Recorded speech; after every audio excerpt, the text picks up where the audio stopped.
this guy's garage. Like and subscribe. Questions orales, oral questions. The honourable member for Thornhill. G7 today, surrounded by allies in the largest oil-producing province in the Federation. But thanks to the Liberal government, the oil and gas products they're demanding are still in the ground, and instead of powering our economy and Canadian paychecks. We've got laws blocking extraction, a cap that halts production, a shipping ban that stops it from leaving, and an industrial carbon tax that makes it all more expensive to build. Will the Liberals repeal our anti-energy laws and approve projects so that we can get jobs for our people and our resources to market? The Honourable Minister of Energy and Natural Resources. Speaker, what this government will do is pass the One Canadian Economy Act to get the economy going again. The Honourable Member for Thornhill. Here's the problem. As the G7 begins, the world may find out what Canadians have known for years. The Liberal laws still in place make it nearly impossible to get anything built. The Prime Minister's solution is not to fix the problem. Instead, he wants to give hall passes to the very few favoured VIPs to skip the line while everyone else waits. C-69, the emissions cap, the shipping ban, the industrial carbon tax, those are all still on the books. Everyone knows the laws are broken and we need to exempt projects for them. So why not just repeal the laws, period? The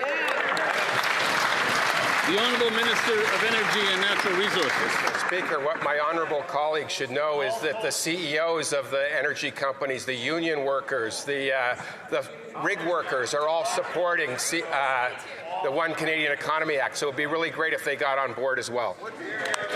The Honourable Member for Calgary East. Please leave it in the ground, Liberals. Keep blocking resource projects, giving more dollars to dictators. Radical Liberal policies are costing Canadian jobs and keeping our clean, responsible Canadian resources out of the hands of our allies. With the G7 now under the way, will this Prime Minister put aside his radical climate agenda to make sure that Canadian resources get into the hands of our allies? The Honourable Minister of the Environment and Climate Change. Mr. Speaker, we've been clear, and I will repeat it once again. We are going to keep working to make sure Canada is an energy superpower. To do that, we need to be low risk, low cost, and low carbon. To build a strong Canadian economy, I hope the Conservatives will be able to help support us. Bravo. The Calgary East. Canada can't become energy independent until bad Liberal policies are repealed. The Prime Minister even admits that his own policies are what's not letting anything get built in this country. He even wants to give premiers veto over pipelines, ensuring that Americans get Canadian product at a fire sale price. With the world gathering in Alberta today, will the Prime Minister repeal his anti-energy laws so our allies can get more Canadian product? Yes or no? The Honourable Minister of Environment and Climate Change. Speaker, the answer is clear. If Canada wants to be an energy superpower, we need to do it in a smart way, and that is to make sure it's low risk, low cost, and low carbon. The Conservatives were unable to build anything because they didn't do environmental assessments, they didn't consult with Indigenous peoples. We're not going to follow the way they did things because that didn't get things done. We're going to get things done right. Auditor General's report revealed that GC Strategies, a Liberal insider company, was paid a whopping $64.5 million tax dollars by the Liberal government to do literally nothing. Think about how Canadians struggling to make ends meet feel about having to pay massive taxes just to enrich Liberal insiders. It's like reverse Robin Hood. Will the Liberals support our motion to get Canadians' money back from these scammers, or will they keep robbing Canadians to pay their friends? The Honourable Minister of Government Transformation. Thank you, Mr. Speaker. And let me be absolutely clear, we will never tolerate any misbehavior or misconduct from our suppliers or their subcontractors. We've taken legal actions against GC Strategies. We've referred cases to the RCMP because we will always defend the integrity of our procurement system. Thank you, Mr. Speaker. The Honourable Member for Calgary Nose Hill. Not only are the Liberals tolerating this behavior, they're promoting the people who oversaw it. In the normal world, somebody who would have overseen $65 million going to scammers would have been fired, but instead, these ministers have been promoted. And today we found out that these ministers want to give even more money to consultants to manage web pages. Why is it with these Liberals, incompetent politicians get promoted while Canadian taxpayers get stuck with the bill? The Honourable Minister of Government Transformation. Thank you, Mr. Speaker. And as I've mentioned time and time again last week, we will always defend the integrity of our procurement system, and we will always hold bad actors to account, which is why, Mr. Speaker, of the company she's mentioned, we've revoked its security clearance. We've terminated all contracts more than a year ago. We've put in place the Office of Supplier Integrity, which has barred GC Strategies from contracting with the government for 7 years. We've taken legal actions against the company. We've referred cases to the RCMP. We will always hold responsible suppliers and their subcontractors who misconduct. Thank you, Mr. Speaker. The Honourable Member for Provencher. Mr. Speaker, the Auditor General confirmed GC Strategies, a two-person company, got $64 million from the Liberals, often without competitive bidding. In nearly half the contracts, there's no proof of even any work being done. In 82% of cases, departments didn't check if taxpayers were overpaying, and in 50% contracts, security clearances were not properly enforced, including departments like Global Affairs and National Defence.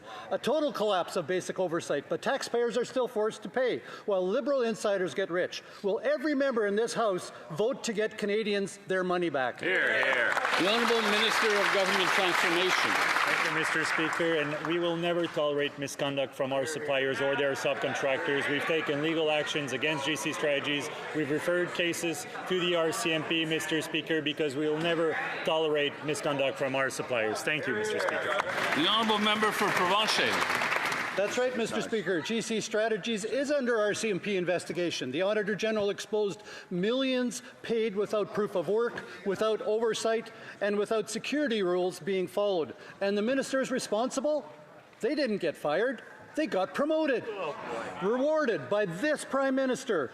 Only with Liberals do you fail upwards. Collect promotions for incompetence and leave the taxpayer on the hook.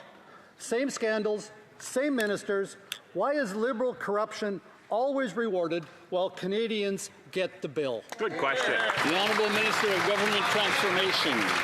Merci beaucoup, Monsieur le Président. Je vous remercie. Thank you very much, Mr. Speaker, and I'd like to thank my colleague for his question. As I've repeatedly said last week, we will never tolerate any misconduct from our suppliers. That's why we have sued the company. We have referred this to the RCMP. We have cooperated with the Auditor General. We will always defend the integrity of our procurement system in Canada. Leamington. Through questioning Liberal ministers last week, we know that they had no clue why $64 million was paid to GC Strategies for work not done. The Auditor General found the following. Security requirements were not enforced, contract monitoring policies were ignored, procurement policies were not followed, and deliverables were not confirmed before payment. Liberal ministers responsible for this fraud, they're promoted upwards. Mr. Speaker, why? After cheap talk of this government, saying that's the old government, when will the new government vote in favour of getting Canadians their money back? Hear, hear. The Honourable Minister of Government Transformation. Thank you, Mr. Speaker. On this side of the aisle, we'll always defend the integrity of our procurement system, which is why we've put in place recommendations from previous report of the Auditor General. We've terminated all contracts with GC Strategies more than a year ago. We've revoked their security clearance. We've set up the Office of Supplier Integrity, which has barred GC Strategies from contracting with the government for the next 7 years. We've referred cases to the RCMP, and we've taken legal actions against GC Strategies. Why, Mr. Speaker? Because we will never tolerate bad actors in our supplyment process. Thank you. Tecumseh Gwillimbury. Mr. Speaker, the Liberal Housing Minister says he doesn't want house prices to go down. While everyday Canadians are priced out of a home, he says he's focused on protecting people's assets. Well, now we know why. From his Vancouver penthouse, this minister is sitting atop a personal real estate empire worth over $10 million, including luxury properties in Tofino, Squamish, and English Bay. Why is it the only thing getting built under this housing minister is his personal fortune? The Honourable Minister of Housing and Infrastructure. Thank you, Mr. Mr. Speaker. Well, I'll caution the member on using inaccurate facts. I will be following all the rules, even before they are required, and these are some of the rules that the Conservatives themselves brought in under Prime Minister Harper. We will work with the Office of the Ethics Commissioner to ensure transparency, and I will continue to demonstrate integrity in my role as Minister. My focus is on getting more affordable housing built across Canada. The honourable member for Newt-Tecumseh-Gwillimbury. Liberals are just like Adams. They make up everything.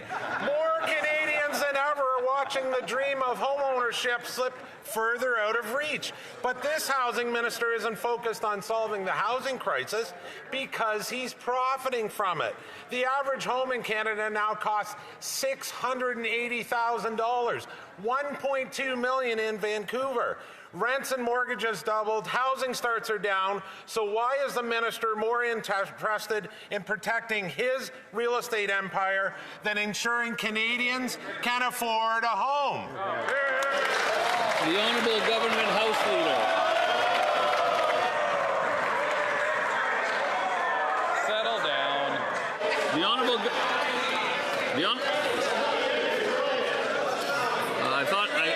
I thought we wanted to finish question period on time. The Honourable Government House Leader.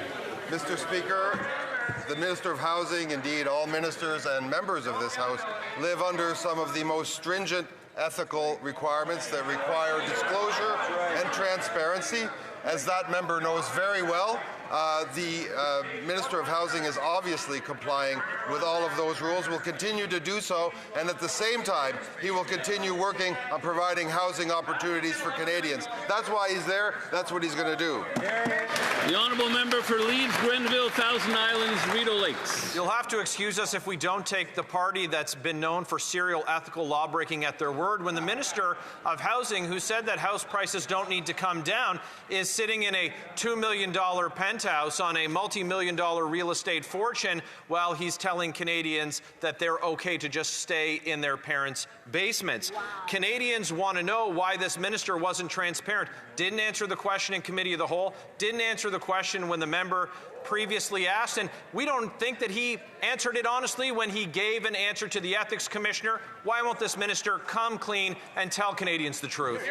The Honourable Government House Leader.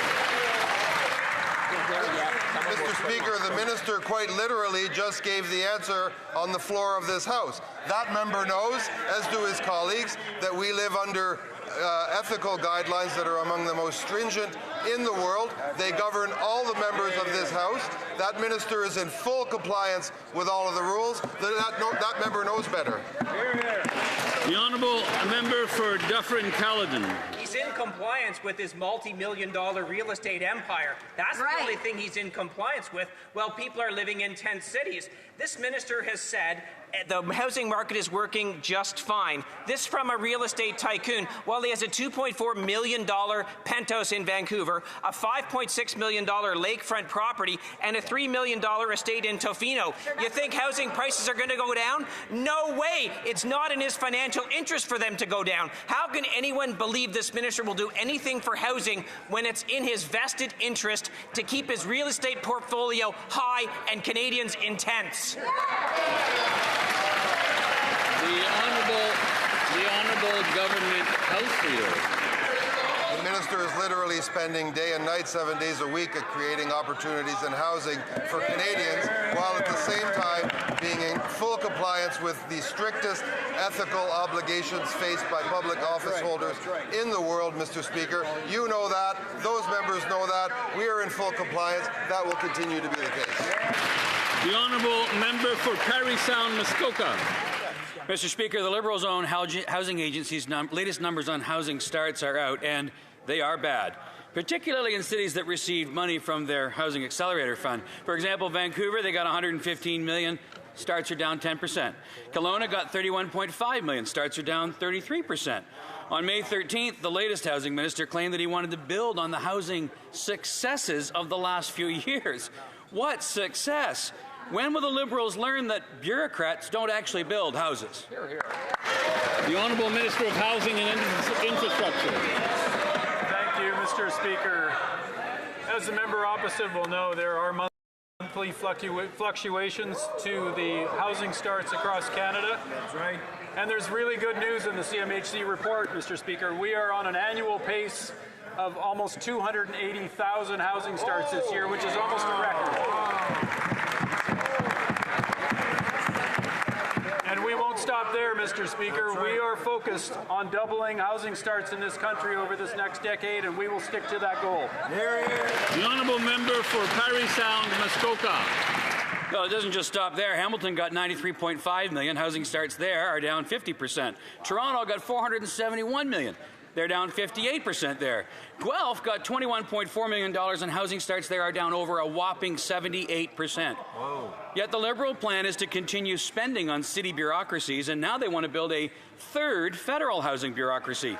When will this government learn that repeating their same mistakes and expecting a different result is not going to solve what is quickly becoming a housing catastrophe? The Honourable Minister of Housing and Infrastructure. Thank you, Mr. Speaker. There's no doubt that we have challenges with housing across the country on affordability. The good news is that we are seeing near record level housing starts this year. You can cherry pick month to month stats. This year, 280,000 starts is the pace that we're on right now, and we need to go farther and faster. That's why we're delivering on development cost charge reductions that will bring down the cost of housing, Mr. Speaker. The Honourable Member for Similkameen, South Okanagan, West Kootenay. Mr. Speaker, the housing crisis is only getting worse, and the Liberals' failing programs are not helping. The Liberals' so-called Housing Accelerator Fund is spending more but building less. The Liberals' own numbers show that Kelowna will receive $31.5 million in taxpayer dollars, even though housing starts there are down 33.6%. That's not very good. Will the Liberals abandon their failing housing programs and build homes, not more bureaucracy? Honourable Minister of Housing and Infrastructure. Thank you, Mr. Speaker, and I will just direct the member opposite to talk with the Kelowna Mayor and Council about what they think about the Housing Accelerator program, which mayors, hundreds of mayors and councils across the country have asked their own members of Parliament on the Conservative side to support, because they want this program, they want support to scale the housing that they build in their communities, and we will be there to support them. The Honourable Member for London Fanshawe. Mr. Speaker, the Liberals' own housing agency continues that $74 million from the Housing Accelerator Fund. Housing starts in London are actually down by a whopping 72%. Meanwhile, students and young families are still being priced out of the market with little hope of ever owning their own home. The Prime Minister promised to get the government into the business of building homes, not building more bureaucracy. When will the Liberals finally recognize that the red tape is the problem, not the solution, and reverse these policies that are keeping young Canadians in their parents' basement? Great question. The Honourable Minister of Housing and Infrastructure. Mr. Speaker, well, I hope that the member opposite is supportive of the work that we're doing here to give first-time home buyers, young Canadians, an opportunity, discounting their purchase price by up to $50,000. Wow. In GST relief. Whoa. It's a significant effort, along with the tax cut for 22 million Canadians that makes life more affordable, enables them to access housing, and we will not stop there, Mr. Speaker. Hear, hear. The Honourable Member for Richmond Hill South. Only this Liberal government could spend more taxpayer money and deliver less. Their so-called Housing Accelerator Fund gave the City of Toronto $471 million. And what did Canadians get in return? According to this Liberal government's own housing agency, Toronto's housing starts dropped a whopping 58% compared to last year. This is a classic example of Liberal-style failure. They spend taxpayer money, grab a nice photo op, and then walk away while fewer homes are built. Will this housing minister finally admit that this Liberal bureaucracy fails to build homes while the next generation of Canadians fall further behind? Good job. The Honourable Minister of Housing and Infrastructure. Thank you, Mr. Speaker. Well, I want to speak strongly in support of the Housing Accelerator program, which has over 200 agreements with communities across Canada. The members opposite can keep criticizing and insulting their city councils and mayors. They are going to deliver on this housing. Month-to-month statistics fluctuate, But overall, we're seeing housing starts up this year, which is great, and we're seeing local communities deliver. Thank you. The honourable member for Ponoka Didsbury. This week, leaders of the G7 gather in Kananaskis. Top of mind at this summit is international peace and security. Canadian energy is a key part of this conversation. Our G7 allies, such as Germany and Japan, have spent years asking for ethically sourced Canadian oil and gas. Yet this same Liberal government has stymied our allies for 10 years. When will they get out of the way and approve the energy infrastructure that Canadians and our allies so desperately need? The Honourable Minister of Energy and Natural Resources. Mr. Speaker, at the first Ministers' meeting, the Prime Minister, the Premiers got together and thought the One Canadian Economy Act was a great idea. Managements think it's a great idea. Labour unions think it's a great idea. It would be very helpful if the Conservatives got on board and helped us get this bill passed. The Honourable Member for Ponoka Didsbury. After 10 years of economic vandalism by these Liberals, Albertans want the walk to match the talk. It's been 3 months since the start of the campaign, 4 weeks since the throne speech, weeks since the meeting with the premiers and businesses, and yet the No More Pipelines bill, the tanker ban, the production camp, and the industrial carbon tax all still remain, and not a single oil and gas project has been announced. So when does the talk become the walk, or is this all just more Liberal squawk? Yeah.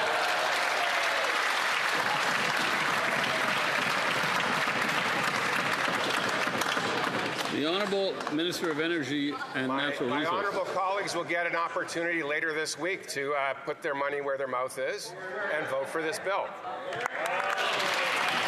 The Honourable Member for Sudbury East, Manitoulin Nickel Belt. After 10 years of Liberals, Canada's pipelines are more clogged than a kitchen sink.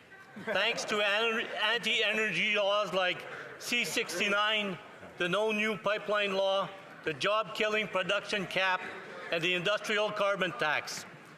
Our energy industry is struggling. Investment has fled, and companies won't build under these conditions. Will the Prime Minister finally scrap this anti-energy agenda so we can sell to our allies and bring home bigger Canadian paychecks?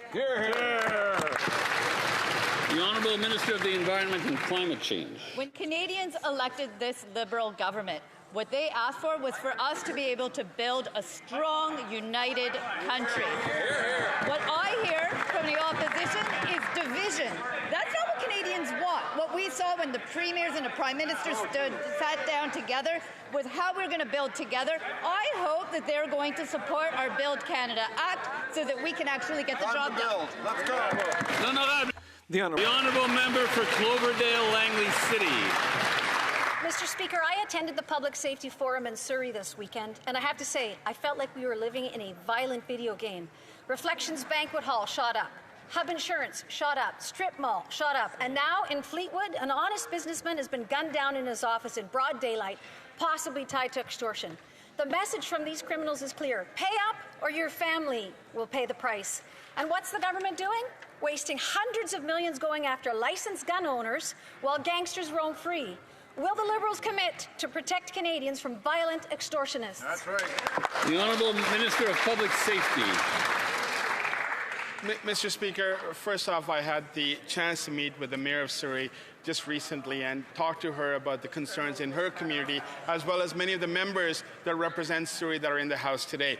Extortionists must be held to account for their crimes.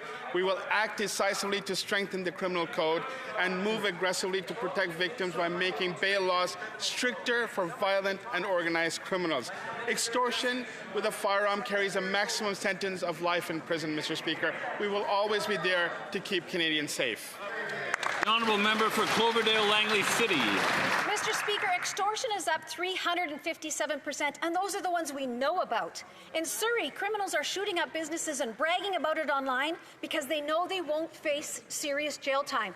People are terrified, and these gangsters are running the show. They actually made it. What did the Liberals do? They voted against mandatory minimums for extortion.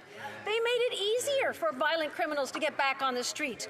Will this government support the common sense Conservative plan to crack down on violent extortionists, or will they keep putting criminals ahead of Canadians? The Honourable Minister of Justice. Mr. Speaker, in case anyone is mistaken in this House, extortion is illegal in Canada. It is punishable by serious offences.